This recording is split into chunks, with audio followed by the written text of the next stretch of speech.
Hurry now, Doctor. It's freezing here. Yes, Nurse Crane? How can I help you? I'm so sorry. I know Dr. Swansea wanted you to rest, but we have somewhat of a crisis. A crisis, you say? Our supply of antiseptics is nearly depleted. I was hoping there was another box up here, but...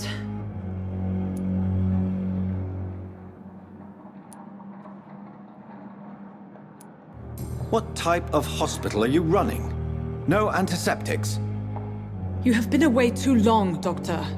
With the war and now this epidemic, supplies have been running scarce for months now. I may have a solution.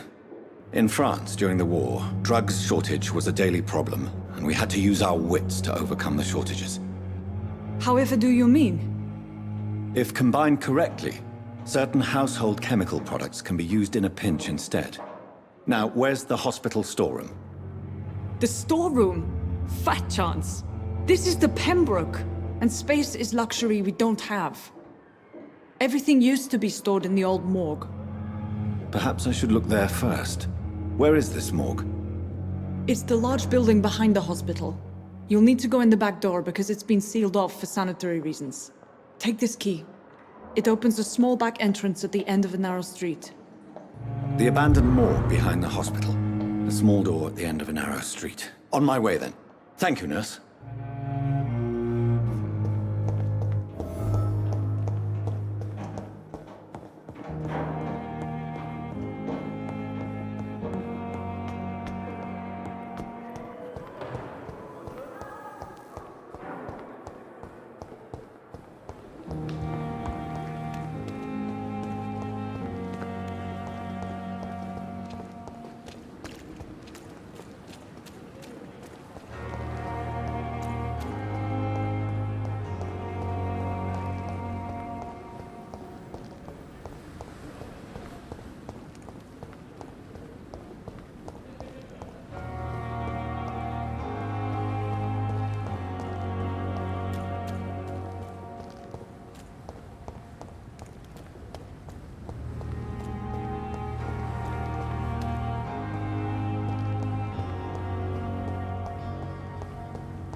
I cannot enter.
infected William Bishop.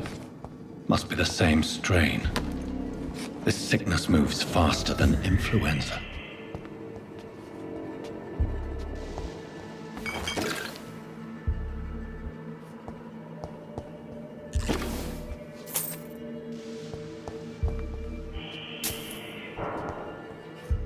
It's locked, all right.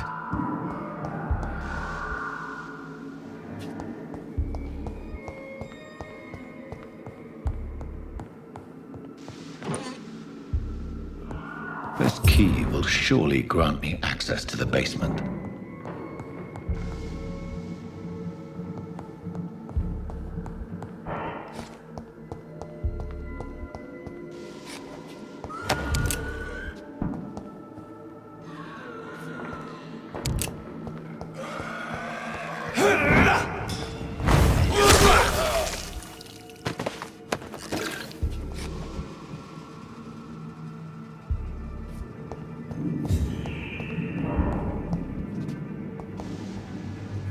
Balls of Mars, fortifiers.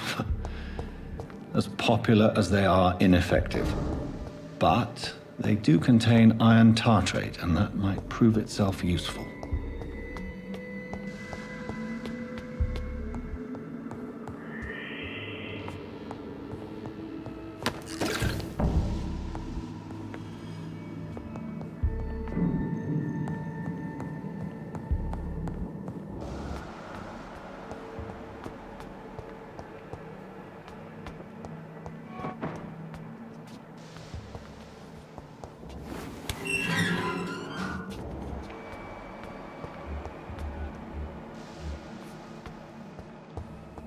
These skulls feed from corpses and the husks of animals. They're not after blood.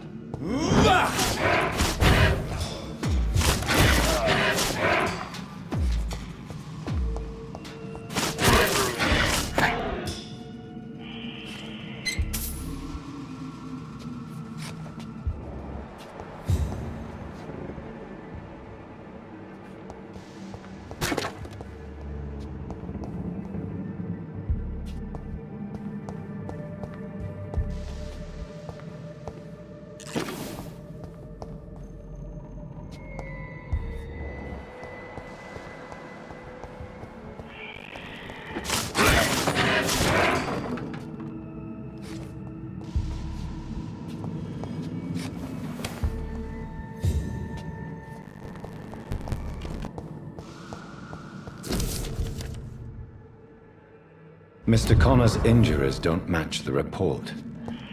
I'd better look at this. Traces of a pinkish foam at the corner of the lips.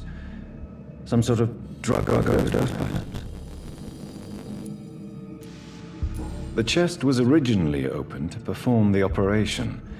The sutures are clean, but the chest has been reopened.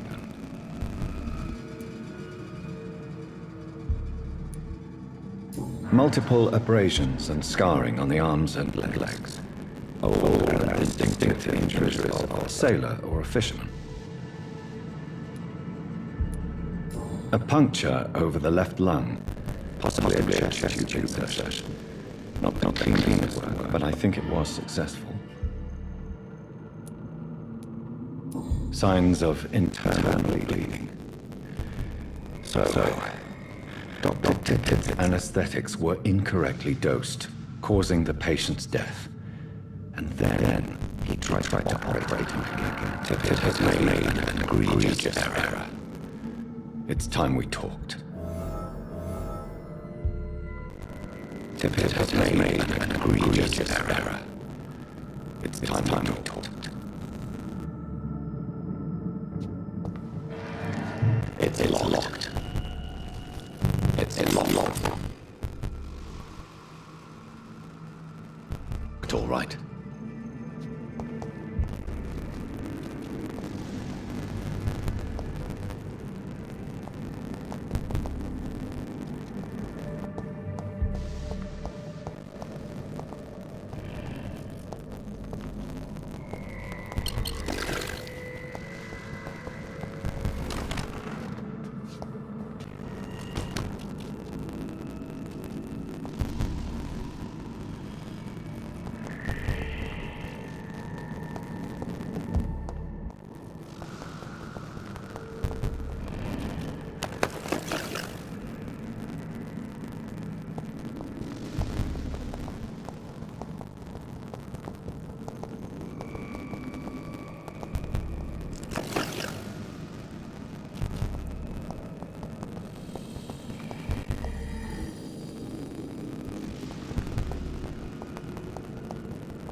hospital.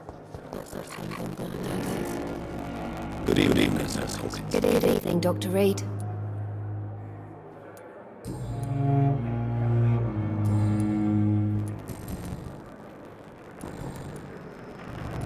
Goodbye, Nurse Hawkins. Hello again, Dr. Reed. I feel better already. Can I go soon?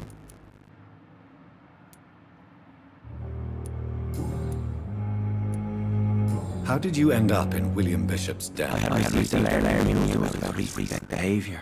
I went to his place and he refused to let me go.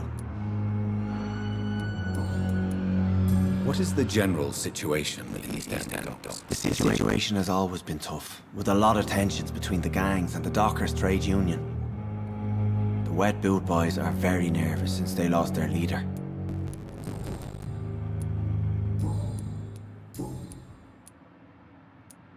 What do you do for a living, Mr. Hampton? I can't help but notice the cross around your neck. I manage a night asylum for the poor and homeless of the docks, and I try to guide the lost and hesitant on the right path to our Lord. Goodbye, Mr. Hampton. We'll talk again later. It's locked.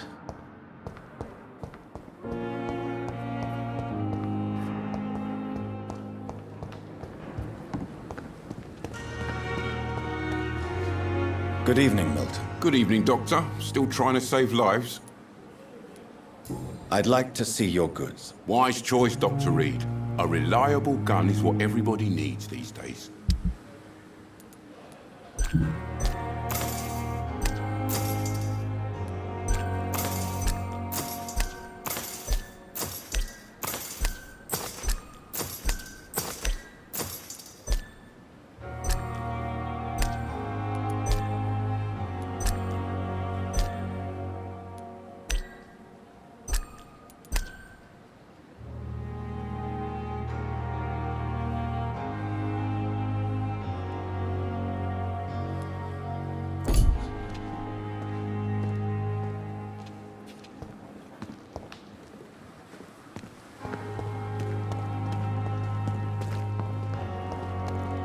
I thought last summer's epidemic was different.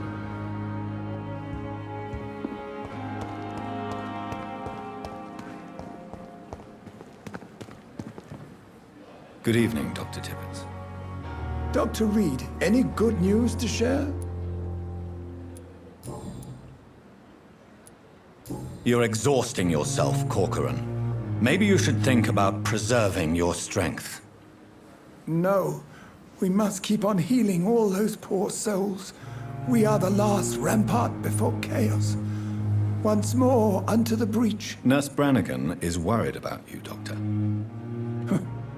She should not have told you that. I will have a word with her. You don't have to blame her for her honesty.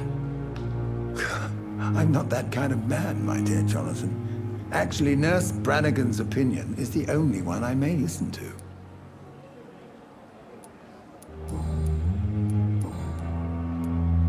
Corcoran, I want you to tell me about Mr. Connor. How did he die? What happened? He was my patient. He died because of my mistake. That's the blunt truth. What was the nature of the mistake? It was a twofold error. My diagnosis was wrong, and the administered dosage was too strong. Why not stop practicing? Are you mad? I killed that man, I admit it, and it won't happen again. I have saved so many lives since then. Who was this patient? I don't know. Some sick man from the docks, maybe a fisherman. I had no time to talk with him. No one claimed a body.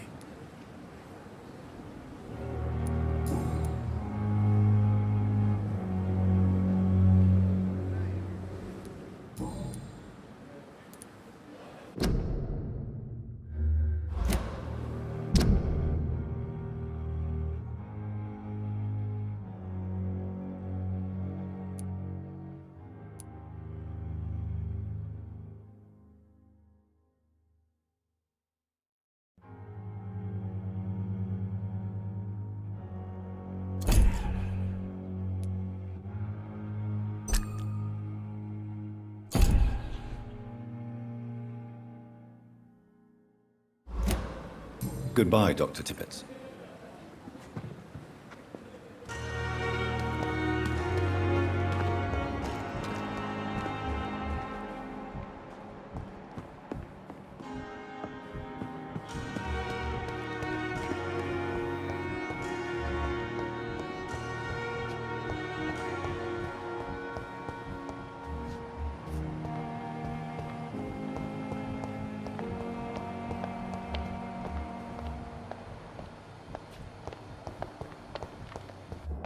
So tired.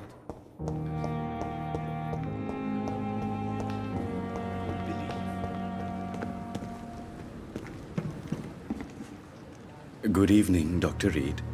Such a pleasure to see you again. Please show me what you have to sell. Of course. It's just trinkets and curios, really. But I'm sure they can be useful.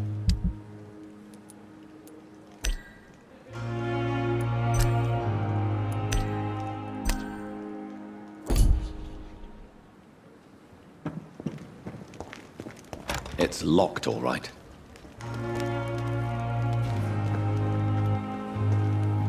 It's locked. Tomorrow, more bodies will arrive and then... Good evening, Dr. Reed.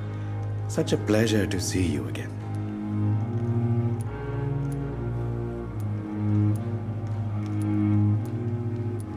Goodbye, Mr. Chidana. Tomorrow, more bodies will arrive and then... Good evening, Dr. Reed. Such a pleasure to see you again. Do you need medical attention? I'm feeling all right, Doctor. But perhaps it is because I, too, am used to the smell of the dead.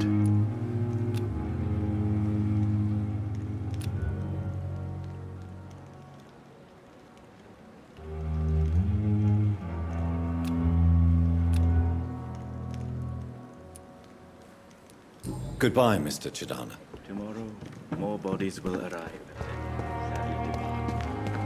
I'm managing a train tunnel.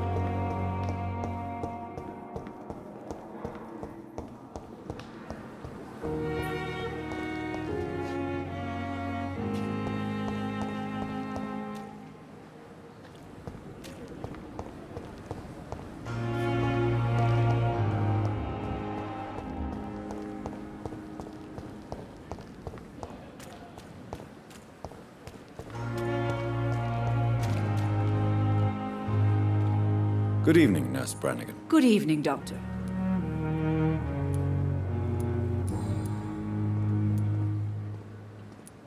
Tell me what Dr. Tippett did. I know his mistake caused a patient's death. If I had not covered up his error, Dr. Tippett would have been fired from this hospital.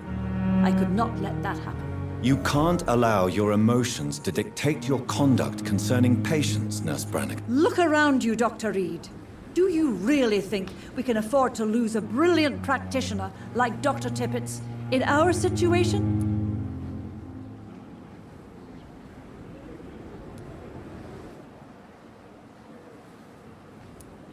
Perhaps you did it with the best intentions, Nurse Brannigan, but you took a great risk.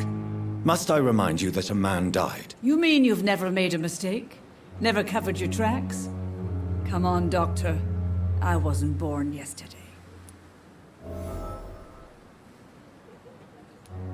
Tell me what Dr. Tippett did. I know his mistake caused a patient's death. If I had not covered up his error, Dr. Tippett would have been fired from this hospital.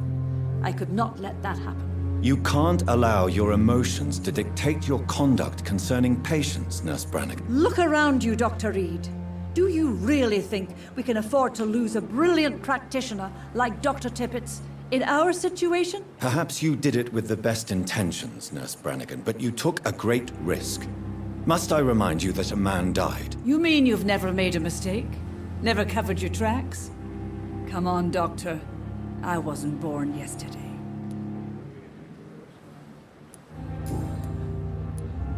I've decided that I won't reveal Dr. Tippett's, shall we say, misdemeanor. I'm so glad you share my point of view. Dr. Tippett's is a brilliant practitioner. We most definitely need his know-how. I hope you're right. This is a huge risk we're taking. Dr. Tippett's must regain his confidence. Please, Keep this decision between you and me. He doesn't need to know you found out.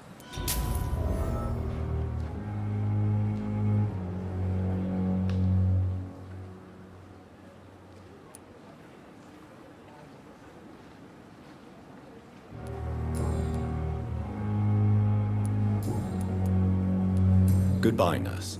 Call me if you need assistance. Another night with the glorious battalion.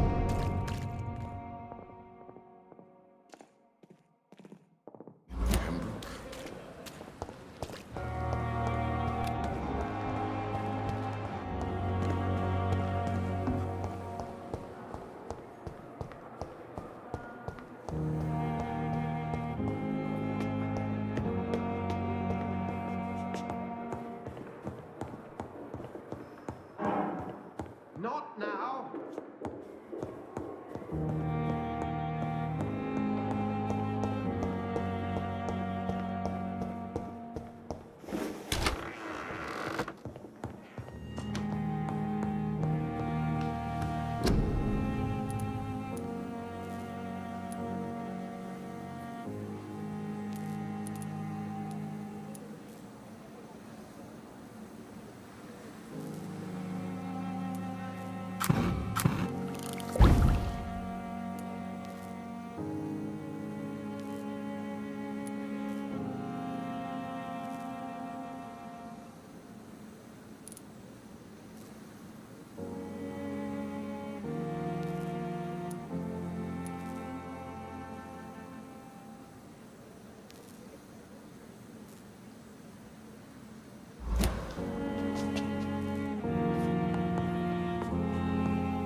It's locked.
So, Mr. Hooks and Nurse Hawkins are an item. Those two have hidden their affections well.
These scowls can be so ferocious.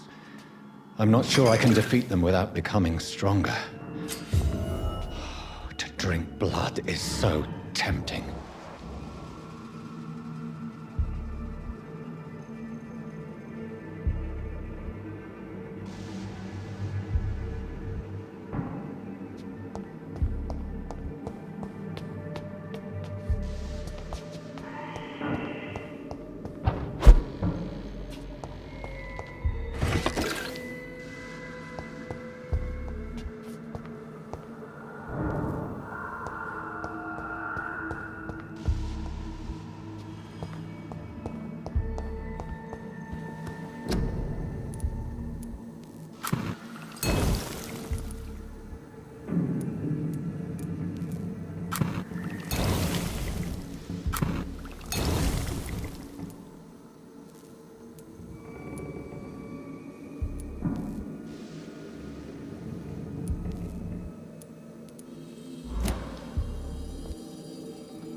shift never end.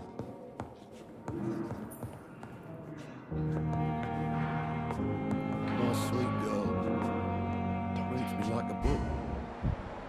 I'll never could. Finally, you've returned, Doctor. Did you find anything of value?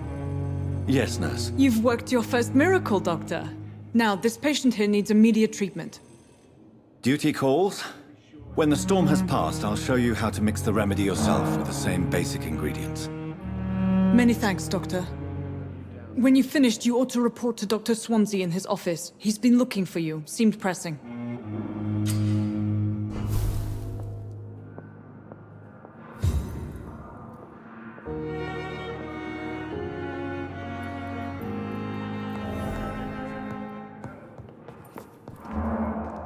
Good evening, Mr. Fiddick. Good evening, Dr. Reed. Any news about my operation?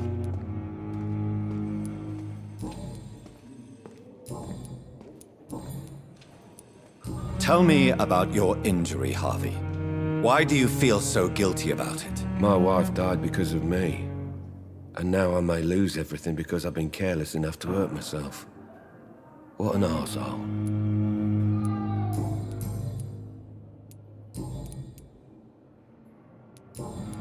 Goodbye for now, Mr. Fiddick. I'll see you later. My sweet girl reads me like a...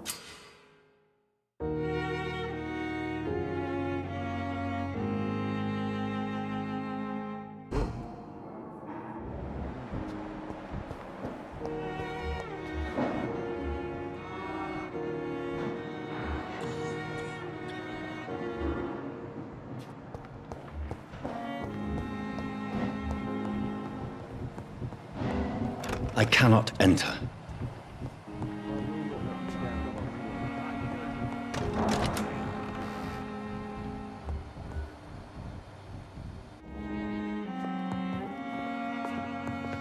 This hospital seems to be... Good evening, Doctor. I'm all right. How is my son doing? Goodbye, Mrs. Goswick. Good evening, Mr. Goswick. How are you? I'm okay.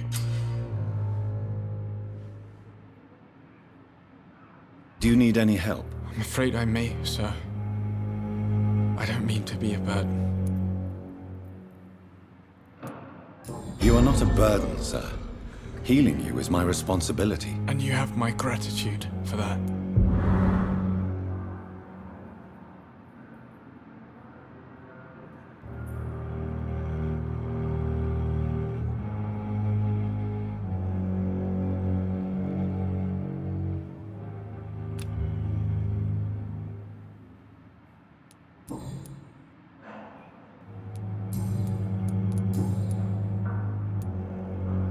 Why did your mother have you hospitalized here? She seems convinced this is a bad hospital. My mother just wants the best for me. She won't...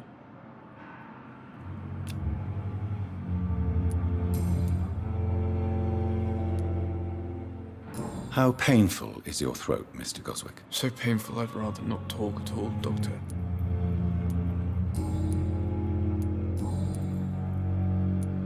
I have to go now, sir. But don't hesitate to contact me if you need any help. Good evening, sir. Doctor. Sweet girl reads me like a book.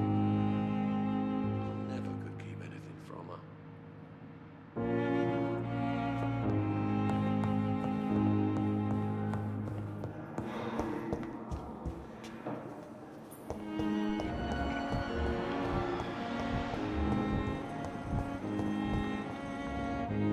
Good evening, Dr. Strickland. And good evening to you, Dr. Reed. Can I be of any help?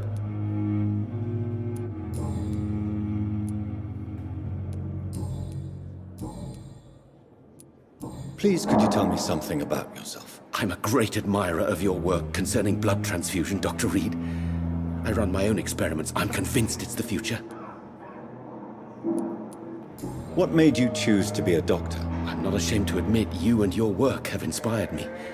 I am honored to have the opportunity to work by your side. It's always a pleasure to share scientific and medical knowledge with someone eager to learn. I'll be glad to help you if I can. This epidemic may be the century's most terrible disaster, but I'm convinced that we, as doctors, are the only ones able to defeat it.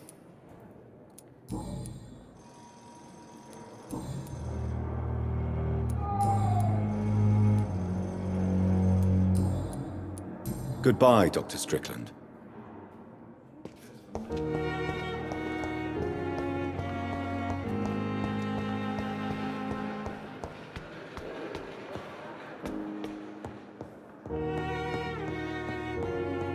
It's locked, all right.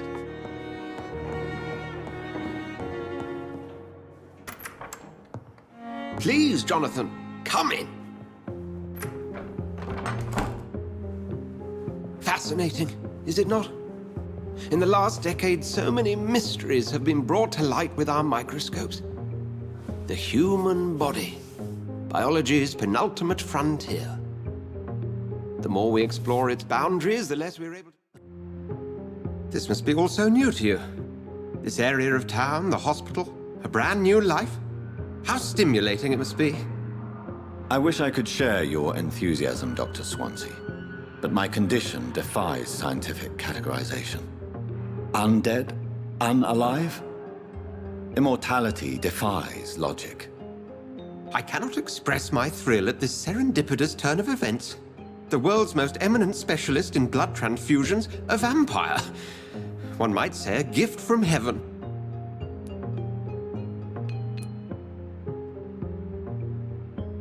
I'm a dead man. I was murdered. Now I'm a murderer. Tell me how this is a gift.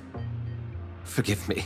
I've been an admirer of your work for a long time, and now you are so much more than a brilliant physician. And please, call me Edgar. There is no need to apologize, Edgar. You offered me sanctuary when I had none. Very well. I have a task for you, Jonathan. Something that will require all your newfound skills. Please, go on. The Pembroke only survives through the generosity of our benefactors. Unfortunately, our main donor has found herself in a bit of a bind. Now, if you could help her out... A spokesman or politician is what you need. That's not my calling. And until I come to understand what has happened to me, I require discretion. Discretion is in order, Jonathan. Lady Ashbury has recently received rather indelicate correspondence that, if revealed, would jeopardize her position. And you would like me to eradicate this threat? By the stole, of course not. I would just like you to pay her a visit. Her ladyship is certainly near the tents outside, tending the sick. You can't miss her. Look for some... Accepted. I'll...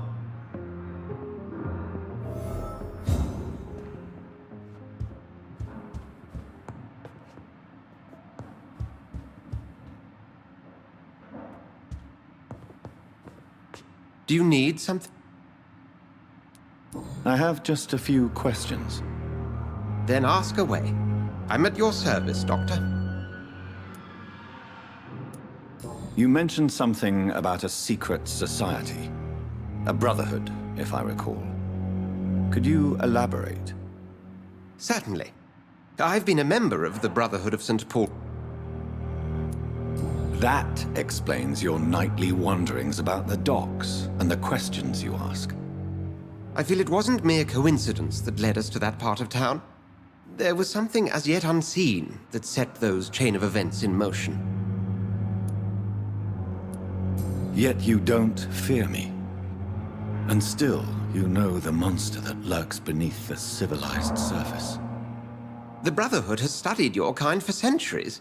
We believe you are as supernatural as a